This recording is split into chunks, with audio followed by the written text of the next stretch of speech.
Mais la question elle s'est posée, est-ce que dans le monde, il existe un seul pays où l'opposition parle d'une seule voix sur tous les problèmes de la vie nationale? Je peux vous donner quelques exemples. Au sein de l'opposition française aujourd'hui, vous verrez, il y a la tendance Fillon, ancien Premier ministre de Sarkozy.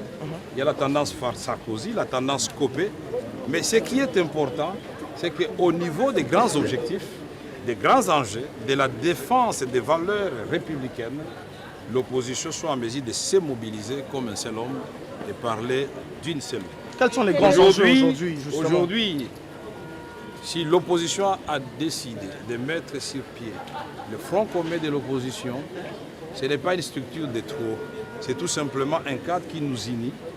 Personne n'est chef de personne dans ce cadre, mais nous nous retrouvons pour débattre de la question imminente du dialogue national. Une question qu'on ne doit pas prendre à la légère, parce qu'il y a des questions qui touchent à la sécurité du pays, la fin de la guerre à l'est du Congo, à la refondation de l'État, à la gouvernance du pays, au social des Congolais, aux questions humanitaires, à la décentralisation, à la mise en place d'une justice républicaine et équitable, à la mise en place d'une armée républicaine, toutes les grandes questions que vous connaissez qui ont été reprises dans l'accord cadre d'Addis Abeba. Nous allons lui dire qu'il avait fait adopter l'accord cadre d'Addis Abeba. Il l'a signé lui-même et 11 chefs d'État l'ont signé plus.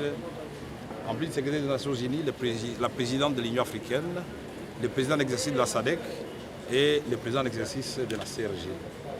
Nous allons lui faire remarquer qu'il y avait des engagements pour la République démocratique du Congo, pour les États de la région et pour la communauté internationale.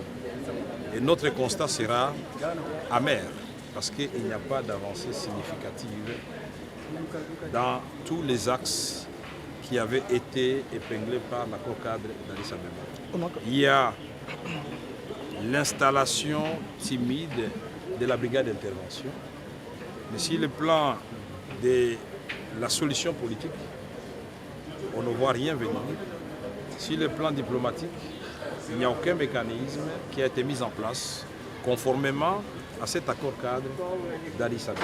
Et donc nous lui parlerons de tout ça et nous ne resterons pas seulement critiques, nous allons lui donner nos propositions à nous en tant que démocrates pour participer à l'œuvre de la pacification de notre pays. Non, justement, je n'aime pas parler de moi-même.